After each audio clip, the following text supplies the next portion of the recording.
Hello student, welcome to my channel Chem Dream. Today we will be starting with a new lesson, ionic equilibrium. So what is ionic equilibrium? It involves the study of ion present at equilibrium.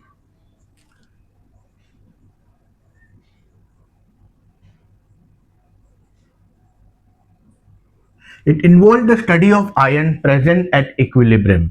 Equilibrium क्या है ये मैंने detail में already chemical equilibrium में समझाया मैंने. तो मान लो मेरे पास एक रिएक्शन है CH3COOH. तो ये स्प्लिट कैसे होगा? CH3COO minus and H plus. तो ये है एसिटिक एसिड. एसिटिक एसिड क्या है? एक वीक एसिड है. तो ये स्प्लिट होगा into CH3COO minus and H plus.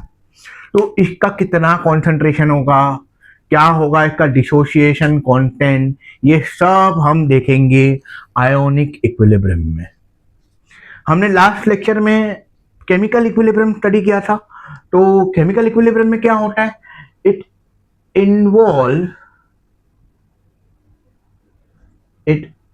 Involve the molecule at equilibrium. It involves the molecule at equilibrium. For example, SO2 plus O2 give SO3. तो यहां पे देखो सब molecules involved है. Here what are present? It involves molecule at the equilibrium, जो हम लोग ने लास्ट लेक्चर में देखा था. यहां पे it involve ion present at the equilibrium.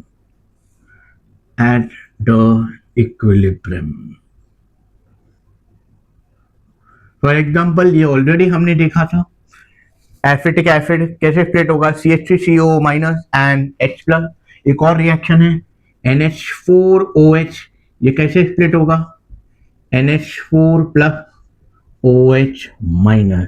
तो यहां पे क्या हो रहा है? आयन्स इन्वॉल्व है. और यहां पे क्या है? मॉलिक्यूल्स इन्वॉल्व है. ये ऑलरेडी हमने केमिकल इक्विलिब्रियम में स्टडी कर दिया मॉलिक्यूल्स के बारे में. आज हम देखेंगे आयन के बारे में. इसके क्या कॉन्सेंट्रेशन होंगे, उसका क्या डिसोसिएशन कांस्टेंट होगा, सब कुछ डिटेल में हम आयन के बारे में स्टडी करेंगे. Please note down this. Let us go to the further part of the lesson. Classification of substance. अब substance जो होता है, it is broadly classified into two types. एक होता है नॉन इलेक्ट्रोलाइटिक सब्सटेंस.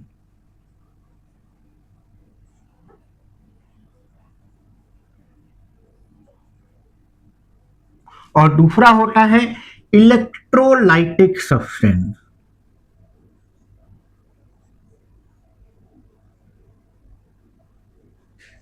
क्या होता है non electrolytic substance?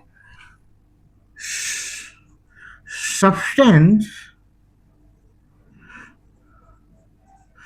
which does not dissociate into ion on dissolving in water.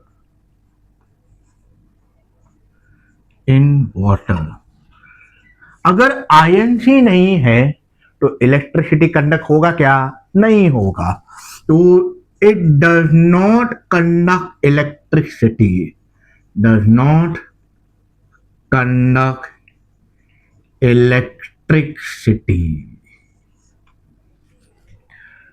So electrolytic solution क्या होगा?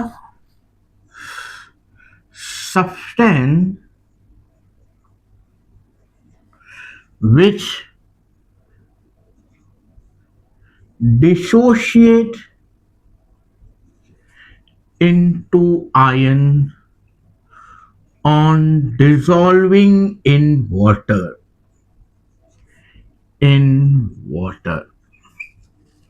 तो अगर आयन्स आएंगे तो क्या होगा? It will conduct electricity. तो यहां पे क्या होगा? It will conduct electricity. इसका सबसे फेमस एग्जांपल होगा, वो होगा बेंजीन. बेंजीन क्या है? एक नॉन इलेक्ट्रोलाइट है. इसका सबसे फेमस एग्जांपल होगा HCl. HCl मालूम है ना कैसे स्प्लिट होता है? H plus and Cl minus. अब हम इलेक्ट्रोलाइटिक सब्सटेंस में भी उसके भी और क्लासिफिकेशन होता है. पहले इतना नोट डाउन करो.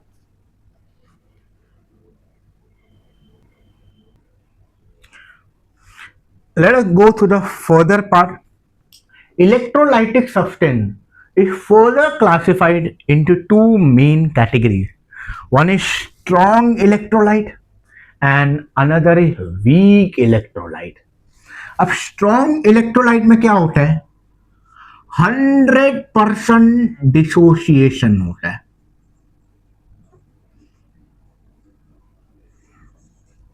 100% वो सब्सटेंस टूट जाता है.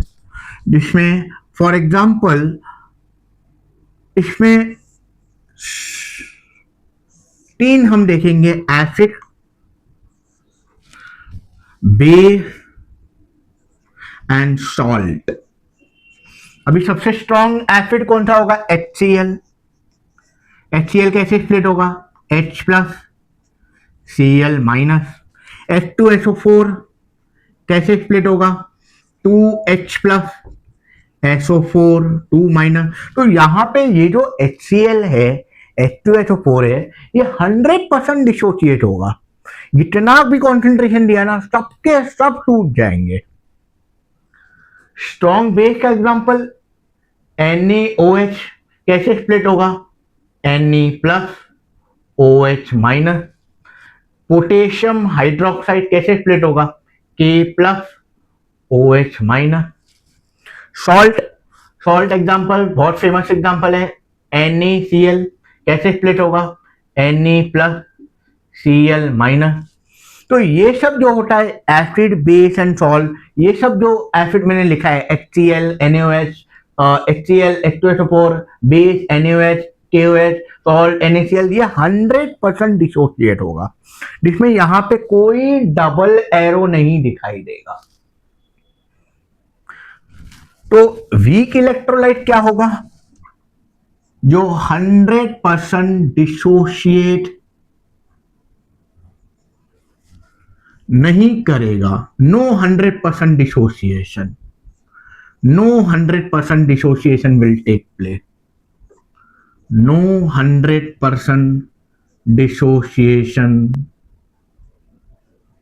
Will take place. तो कितना डिसोसिएट होगा? सवाल आता है कि कितना डिसोसिएट होगा. तो यहां पे ये जो डिसोसिएशन होगा वो लेस देन 10% रहेगा. जो डिसोसिएशन होगा वो होगा लेस देन 10% रहेगा. Dissociation will be less than 10%. Again इसमें 3 होगा. एक होगा वीक एसिड, एक होगा वीक बेस और एक होगा स्पेरिंगली सल्यूबल सॉल्ट. ये हम सल्यूबिलिटी प्रोडक्ट में हम डिटेल में डिस्कस करेंगे. Sparingly soluble salt. तो वीक एसिड पकड़ लो CH3COO माइनस. देखो यहां पे डबल एरो आ रहा है CH3COO माइनस H प्लस. ये acetic acid is what? A weak acid. Weak base NH4OH split होगा NH4 प्लस OH माइनस. देखो यहां पे डबल एरो आ रहा है. Sparingly soluble salt AgCl. AgCl split होगा Ag plus Cl minus. Sparingly soluble salt हम detail में discuss करेंगे इन सॉल्युबिलिटी प्रोडक्ट। तो ये हो गया मेरा classification based on electrolytic substance, जिसमें स्ट्रॉन्ग इलेक्ट्रोलाइट है और ये है वीक इलेक्ट्रोलाइट। इसके अंदर भी है स्ट्रॉन्ग इलेक्ट्रोलाइट में क्या होता है, 100% डिसोसिएट होगा। इसमें एसिड बेस और सॉल्ट के एग्जांपल्स दिए हैं। वीक इलेक्ट्रोलाइट में 100% डिसोसिएशन नहीं होगा। इसमें कितना परसेंट डिसोसिएट होगा, लेस देन 10%। इसमें मैंने एग्जांपल दिया है weak acid, weak base and sparingly soluble salt. Please note down this. Let us go to the further part of the lesson. Acid base theory. 3 type के acid base theory हम study करेंगे। पहला है erroneous acid base theory. तो सबसे पहले समझते हैं एरेनियस एसिड क्या है। एरेनियस एसिड substance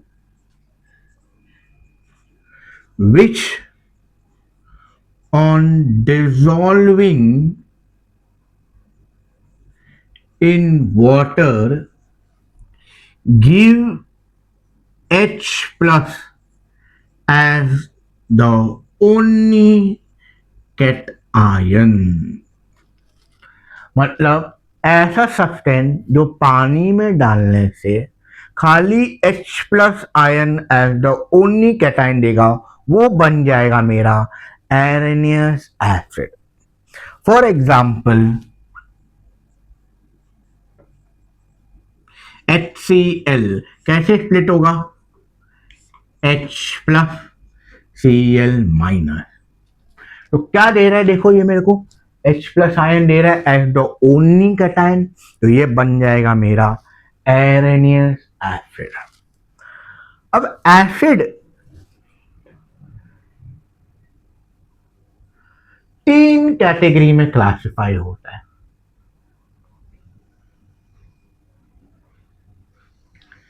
एसिड को हम 3 कैटेगरी में क्लासिफाई करेंगे। Mono basic acid. क्या होता है मोनो बेसिक एसिड, जो give only 1 H plus ion, give only 1 H plus ion. Example मैंने ऑलरेडी दिया है HCl। HCl कैसे स्प्लिट होगा, H प्लस Cl माइनस। कितना H प्लस आयन आया, एक ही आयन आया मेरे को। दूसरा क्या होगा बोलो, डाई बेसिक एसिड, जिसमें मैं एग्जांपल ले रहा हूं H। अच्छा क्या होगा di basic acid, give only 2 H plus ion. इसमें मैं एग्जांपल ले रहा हूं H2SO4, कैसे स्प्लिट होगा, 2 H प्लस SO4 2 माइनस। तीसरा क्या होगा, ट्राई बेसिक एसिड। क्या होगा, give only 3 H plus ion.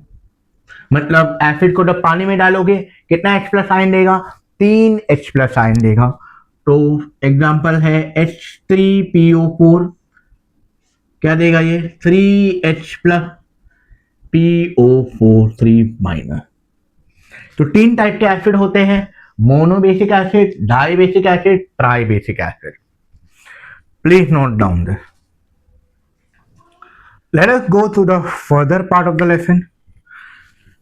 जैसे हमने एरेनियस एसिड देखा, वैसे हम क्या देखेंगे, एरेनियस बेस। एरेनियस बेस क्या होगा, Arrhenius base substance which on dissolving in water give OH minus ion as the only an ion. क्या होता है? ऐसा सब्सटेंस जो पानी में डालने से OH minus ion as the only anion देगा। फॉर एग्जाम्पल NaOH कैसे स्प्लिट होगा? Na plus OH minus. तो क्या दे रहा है देखो anion? OH minus ion. Again जैसे एसिड 3 कैटेगरी में क्लासिफाई हुआ था, वैसे ही बेस भी क्या होगा? 3 कैटेगरी में क्लासिफाई होगा। तो जो बेस होगा वो 3 कैटेगरी में क्लासिफाई होगा। एक क्या होगा? Mono acidic base. क्या होगा? मोनो एसिडिक बेस जो ओनली 1 OH माइनस आयन देगा। Give only 1 OH minus ion. Example already मैंने दिया है NaOH का एग्जाम्पल। मैं एक और एग्जाम्पल ले रहा हूं, पोटेशियम हाइड्रोक्साइड। क्या देगा? K plus OH minus. तो देखो कितना OH माइनस आयन आया? एक ही आया। दूसरा क्या होगा बोलो? Di acidic base. क्या होगा? Give 2 OH minus ion. सबसे फेमस एग्जांपल है कैल्शियम हाइड्रोक्साइड। कैसे स्प्लिट होगा? Ca2 plus 2OH minus. तो कितना दे रहा है मेरे को OH माइनस आयन? 2 दे रहा है। तीसरा क्या होगा? Try acidic base. क्या देगा? Give 3OH minus ion. सबसे फेमस एग्जांपल है एल्यूमिनियम हाइड्रोक्साइड। कैसे स्प्लिट होगा? Al3 प्लस 3OH माइनस है। तो कितना OH माइनस आयन दिया? 3 दिया। यहां पे कितना दिया? 2। यहां पे कितना दिया? 1। Please note down this. Let us go to the further part of the lesson. हमने पहला थियरी क्या देखा था? Arrhenius acid base theory. अब हम जाएंगे सेकेंड पार्ट पे, Lowry Bronsted acid base theory. अब लॉरी ब्रॉन्स्टेड क्या बोलता है? एसिड का डेफिनेशन। दे आर दो सब्सटेंस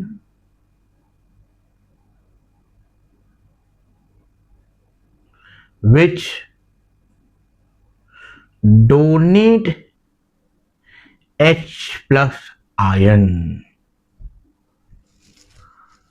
तो लॉरी ब्रॉन्स्टेड एसिड क्या बोलता है? दे आर दो substance which donate H plus ion. तो इसको शॉर्ट में लिख सकते हैं H प्लस डोनर। तो बेस क्या होगा? बेस अभी हम एग्जाम्पल के थ्रू भी समझेंगे सब। दे आर दो substance which accept H plus ion। तो ये क्या होता है? They are H plus acceptor.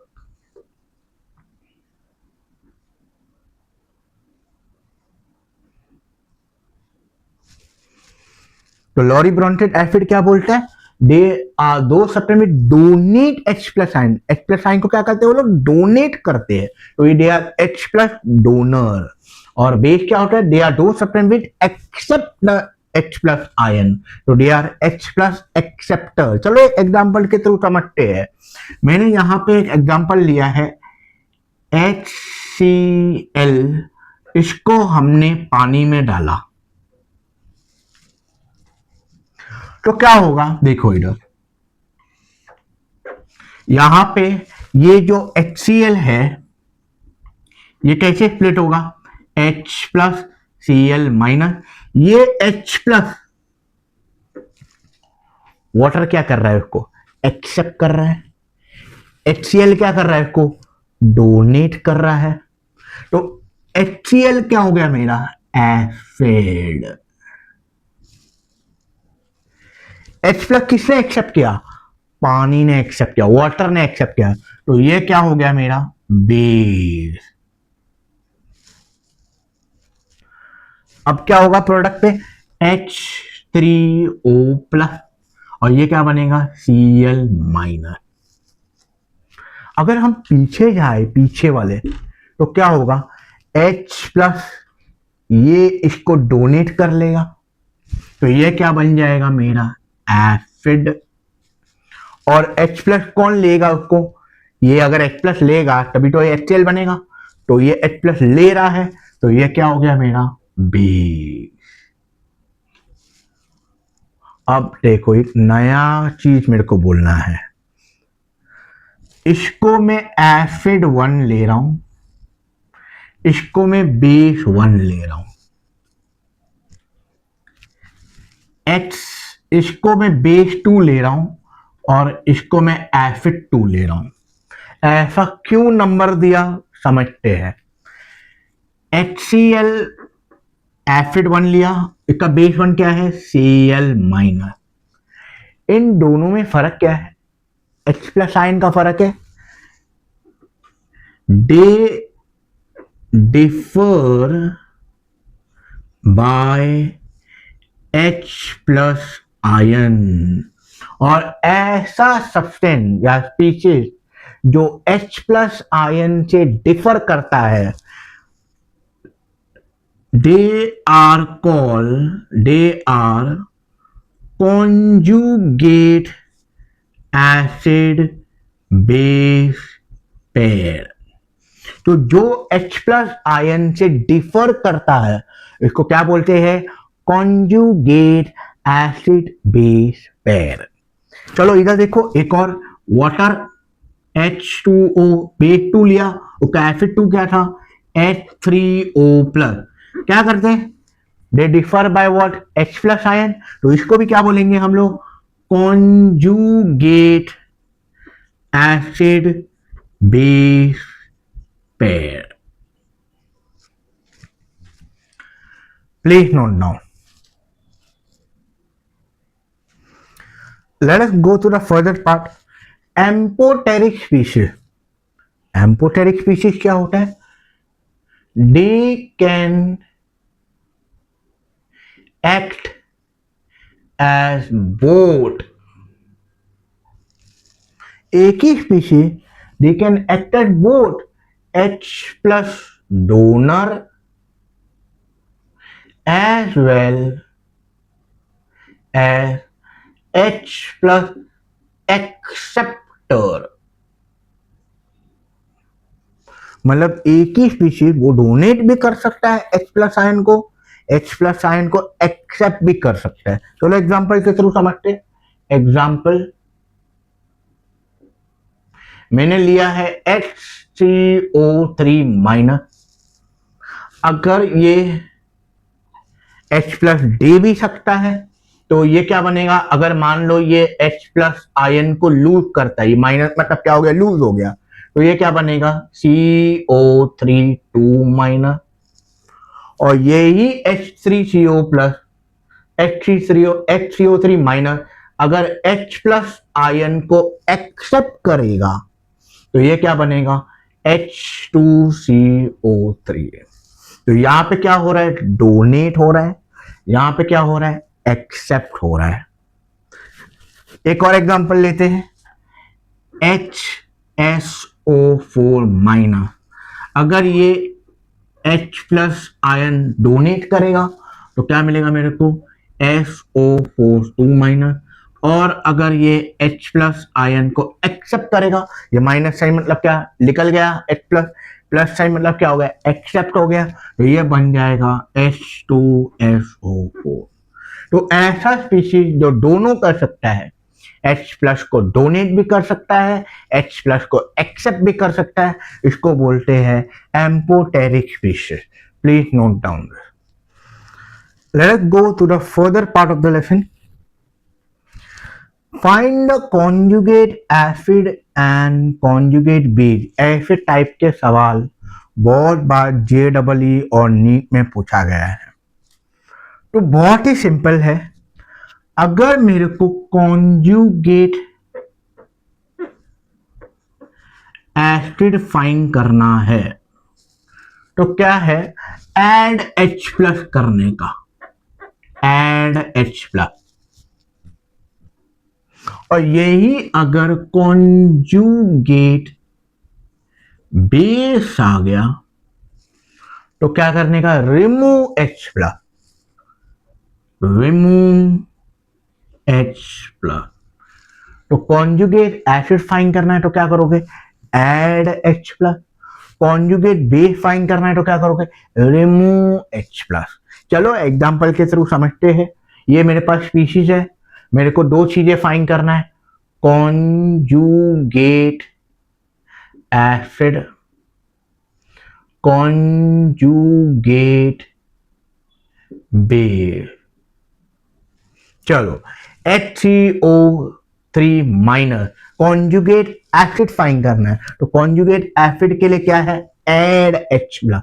तो H प्लस ऐड करेगा तो ये क्या बनेगा, H2CO3। कॉन्जुगेट बेस के लिए क्या करोगे, रिमूव H प्लस। तो H प्लस को रिमूव करोगे तो क्या मिलेगा, CO3 माइनस। चलो नेक्स्ट, HSO4 माइनस, क्या होगा, conjugate acid add H plus. तो ये क्या देगा मेरे को, H2SO4। Conjugate base remove H plus तो क्या मिलेगा मेरे को, SO4 minus. Next HS minus add H plus conjugate acid के लिए, तो ये क्या हो जाएगा, H2S। कॉन्जुगेट बेस के लिए क्या होगा, रिमूव H प्लस। तो H प्लस को रिमूव करेगा तो क्या मिलेगा, S2 minus. Next NH2 minus, conjugate acid add H plus तो क्या मिलेगा, NH3। रिमूव H प्लस तो क्या मिलेगा, NH2 minus. Please note down this. Let us go to the further part of the lesson. अब तक हम लोग ने दो टाइप के एसिड बेस थियरी स्टडी किया। पहला क्या था, एरेनियस एसिड बेस थियरी। दूसरा क्या था, Lowry Bronsted acid base theory. अब हम जाएंगे Lewis acid base theory, third and the last theory. तो क्या होता है लुईस एसिड, क्या होता है लुईस बेस। सिंपल वर्ड में अगर मैं बोलूं, लुईस एसिड ऐसा स्पीशीज है जो लोन पेयर एक्सेप्ट करेगा। They are nothing but lone pair acceptor. ऐसा स्पीशीज जो लोन पेयर को एक्सेप्ट करेगा वो बन जाएगा मेरा लुईस एसिड। तो लुईस बेस क्या होगा, लोन पेयर डोनर। ऐसा स्पीशीज जो लोन पेयर को क्या करेगा, डोनेट करेगा, वो बन जाएगा मेरा लुईस बेस। चलो एग्जांपल के थ्रू समझते हैं। मैंने लिया है NH3 और मैंने यहां पे लिया है BF3। तो तुम्हें पता है यहां पे NH और अमोनिया के पास है एक लोन पेयर। मैंने यहां पे बनाया है BF3, BF, इसको बोरॉन ट्राइफ्लोराइड भी बोलते हैं। अब ये जो BF3 है, क्या इसने अपना ऑक्टेट कंप्लीट किया है, क्या नहीं किया। देखो 1 2 3 4 5 6, इसके पास अभी भी 2 इलेक्ट्रॉन की क्या है, कमी है। इधर देखो अमोनिया के पास, अमोनिया ने अपना ऑक्टेट कंप्लीट किया है, 1 2 3 4 5 6 और ये 2 लोन पेयर 7 8। तो यहां पे नाइट्रोजन ने अपना ऑक्टेट कंप्लीट कर दिया मगर बोरॉन ने अपना ऑक्टेट कंप्लीट नहीं किया है। तो क्या होगा, देखो ये लोन पेयर ये इसको डोनेट कर देगा। और जैसे ही ये डोनेट करेगा, ये कौन सा टाइप का बॉन्ड बना दिया? Coordinate bond. केमिकल बॉन्डिंग में सीखा होगा कि ये ऐसे टाइप के बॉन्ड को क्या बोलते हैं? Coordinate bond. तो क्या हो गया इधर देखो, अमोनिया ने अपना ये जो लोन पेयर है इसको क्या कर दिया? डोनेट कर दिया। तो लोन पेयर डोनर को क्या बोलते हैं? Lewis bear. तो अमोनिया क्या हो गया मेरा? लुईस बेयर। और BF3 ने क्या किया? लोन पेयर को क्या किया? एक्सेप्ट किया। तो ये हो गया मेरा लुईस एसिड। तो यहां पे हम लोग ने अपना 3 थियरी खत्म कर दिया। Acid base theory which is Arrhenius acid base theory, Laurie Bronsted acid base theory, and Lewis acid base theory. Please note down this. तो यार we have completed with the theory part. अब आगे यहाँ से last तक हम लोग सिर्फ न्यूमेरिकल सॉल्व करेंगे, थोड़े अच्छे क्वेश्चन नीट जेई के सॉल्व करेंगे। तो let us move to the first question. Among the following which act as a Lewis acid. Lewis acid में क्या होता है? Lone pair acceptor. तो तुम्हें पता है BF3, BFF है। ये BF3 का स्ट्रक्चर बनाया मैंने। यहाँ पे बोरॉन का ऑक्टेट कंप्लीट नहीं होता है, तो ऑब्वियसली वो क्या करेगा? लोन पेयर को क्या करेगा? एक्सेप्ट कर लेगा। तो this will act as a Lewis acid. ये नीट 2023 का सवाल है। Let us move to the next question. The conjugate base for Bronsted acid H2O and HFR। Conjugate base, मैंने बताया था कि कॉन्जुगेट बेस में क्या होता है? H प्लस को क्या करने का? रिमूव करने का। तो चलो इसमें से H2O में से H प्लस को रिमूव कर दो तो क्या मिलेगा मेरे को? OH minus. और HF में से H प्लस को रिमूव कर दो तो मुझे क्या मिलेगा यहाँ पे? F minus. तो मेरे पास है क्या ऐसा कोई ऑप्शन? नहीं है। OH minus and F minus. This is the answer. Please note down this. Let's go to the next question. ये बहुत इंपॉर्टेंट क्वेश्चन है। The strongest conjugate base is. ये मेरे पास 4 ऑप्शन है। ये नीट का सवाल है। अब समझो कि स्ट्रॉन्गेस्ट कॉन्जुगेट बेस को कैसे आइडेंटिफाई करना। एक पॉइंट हमेशा याद रखो, अ स्ट्रॉन्ग एसिड, जो एसिड स्ट्रॉन्ग है, will have a weak conjugate base. Weak conjugate base. क्या मैं इसको ऐसा भी बोल सकता हूं? A weak acid will have a strong conjugate base।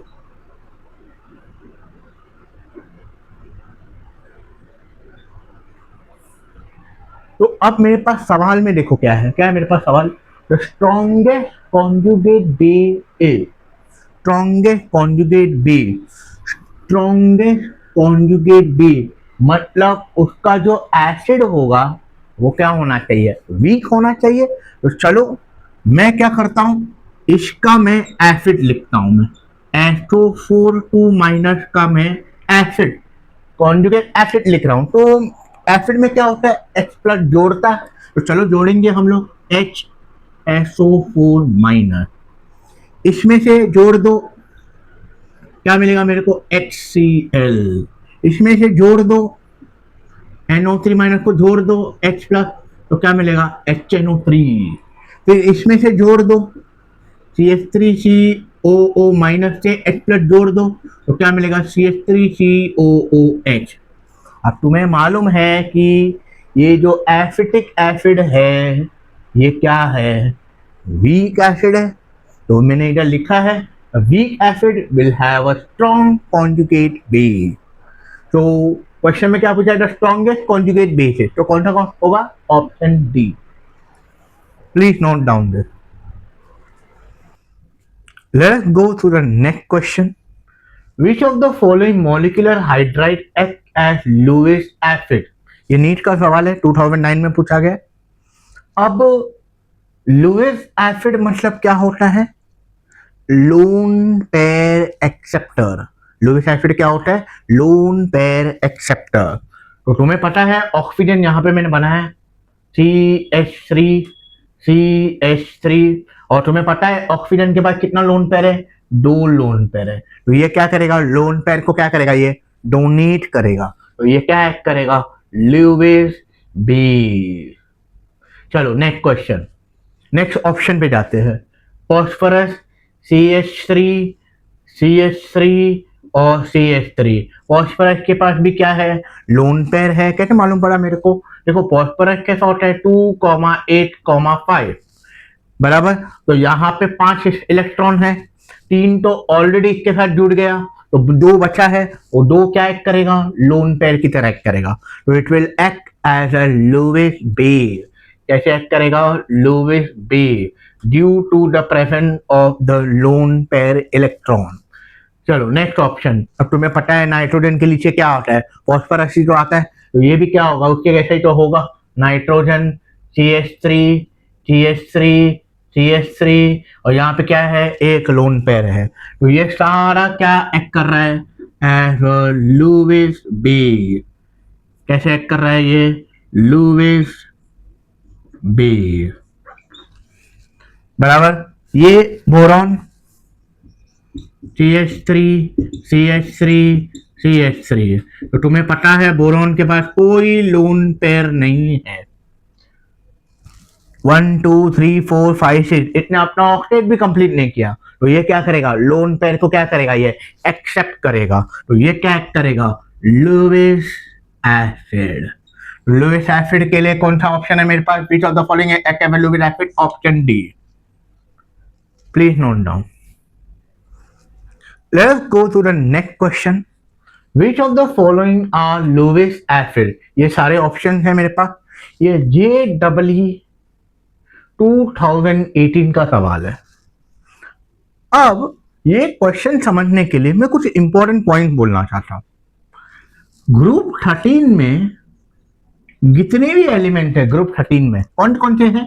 Boron, aluminium, gallium, indium, thallium. Group 14 में कौन कौन से एलिमेंट होते? Carbon, silicon, germanium, tin, lead. Group 15 में कौन कौन से एलिमेंट होते? Nitrogen, phosphorus, arsenic, antimony and bismuth. अब जैसे जैसे पी ब्लॉक चैप्टर आगे आएगा तो ऑटोमेटिकली ये सब एलिमेंट तुम्हें याद रहेगा। अच्छा, जो ग्रुप 13 वाले एलिमेंट होते they act as Lewis acid. They act as Lewis acid. जो ग्रुप 14 होते हैं they neither act as Lewis acid nor as Lewis base. अभी हम समझाएंगे, एग्जाम्पल के थ्रू समझाएंगे हम। और ये जो ग्रुप 15, 16, 17, अभी ये तो सारे एलिमेंट किसके हैं? ग्रुप 15 के हैं। Even 16, 17 they act as Lewis base. कैसे सब बताएंगे। इधर देखो BF3 हमने कितनी बार स्टडी किया था कि इसके पास क्या है? Incomplete octet. इसने अपना ऑक्टेट कंप्लीट नहीं किया, तो ये क्या करेगा? लोन पेयर को क्या करेगा? एक्सेप्ट करेगा। फिर इसमें से कौन सा एलिमेंट लूं? कार्बन लेता हूं, CH4। तो तुम्हें पता है मीथेन का स्ट्रक्चर कैसा होता है? ऐसे होता है मीथेन का स्ट्रक्चर।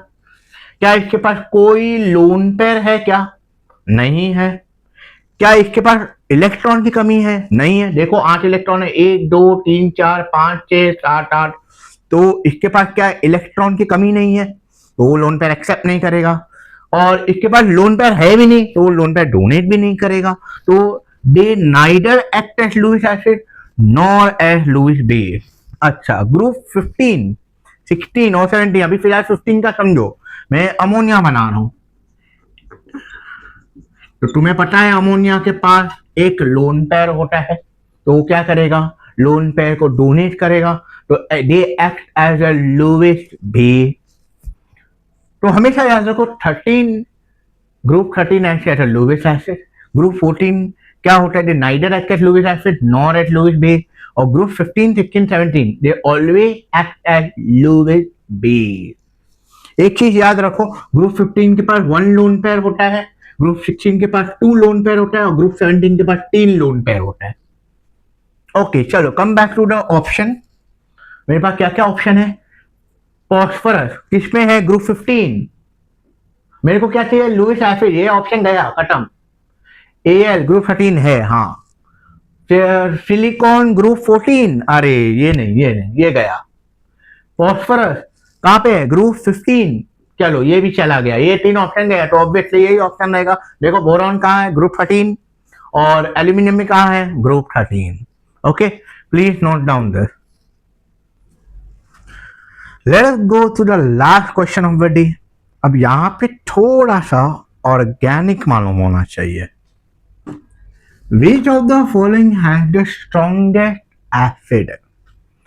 सबसे पहले बहुत फेमस सवाल है इसका, HClO, HClO2, HClO3, HClO4। चलो सबसे पहले इन सबके नाम लिखते हैं। इसको बोलते हैं हाइपोक्लोरस एसिड। HClO2 को बोलते हैं क्लोरस एसिड। HClO3 को बोलते हैं क्लोरिक एसिड, और HClO4 को बोलते हैं पर क्लोरिक एसिड। अब एक चीज है ऑर्गेनिक में,